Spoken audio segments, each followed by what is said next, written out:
Hey guys, this is Coach KP, and today I'm going to talk to you about two things. The first thing that I want to talk to you about is how most people are doing law of attraction incorrectly. And the second thing I want to talk about is this myth that's going on, especially on YouTube, where a lot of people that may not necessarily understand the law of attraction are saying that law of attraction blames the victim. There's sort of this diversion from the people that were making law of attraction videos are now going against the law of attraction. And I want to just give you my take on what that may be.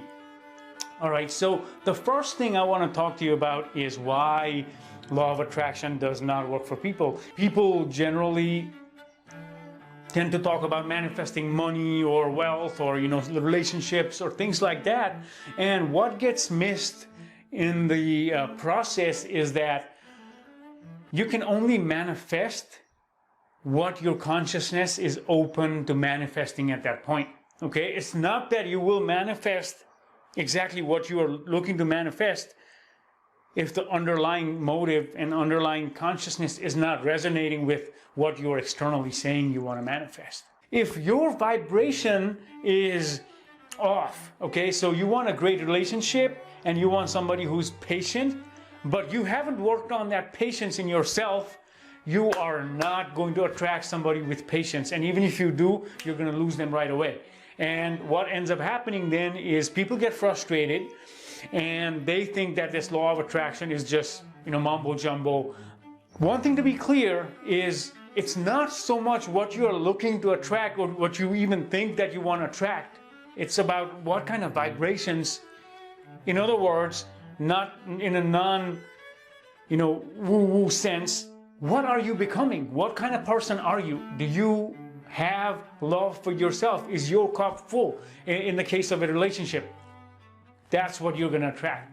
If you are super depleted, physically, energetically, in the sense of love, if you're super dystopian in your views of the world, chances are the partner you're going to attract, the places you're going to go, is going to be full of that vibration, okay? Once your vibration raises and once you're at a point where positivity is not even a cerebral thing, when it becomes a part of who you are, it's not just in your mind that you've got to think positive and this and that, you become positive.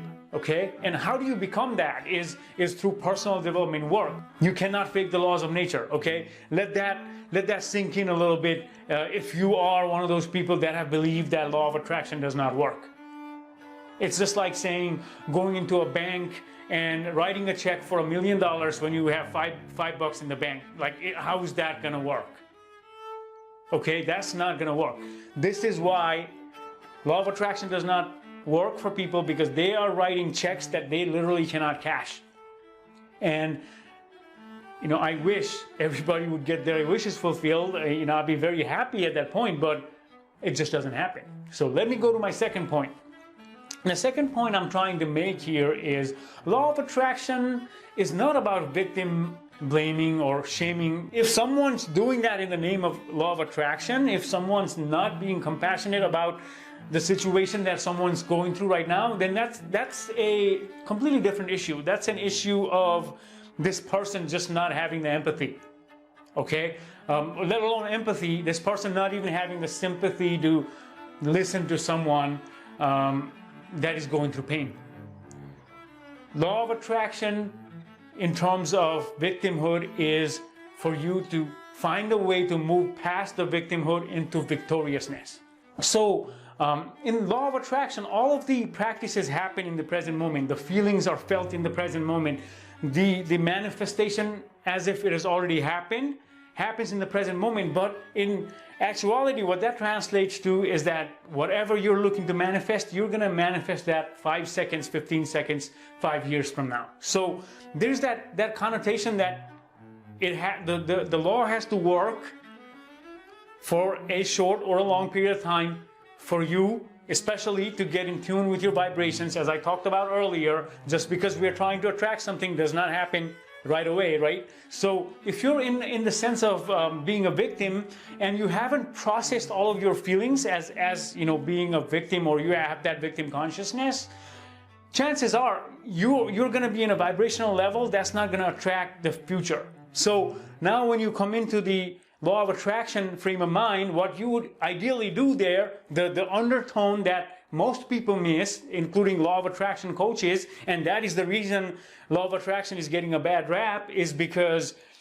you have to feel your feelings. You have to absolutely understand what's going on with you.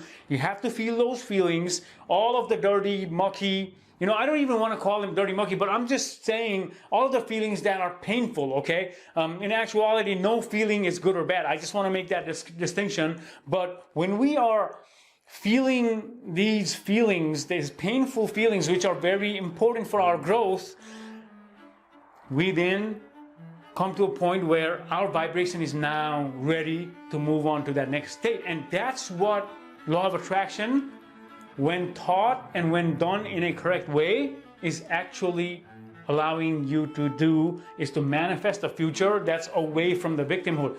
Okay, after you've processed all of your feelings, now you try to manifest, or you work on manifesting the next state.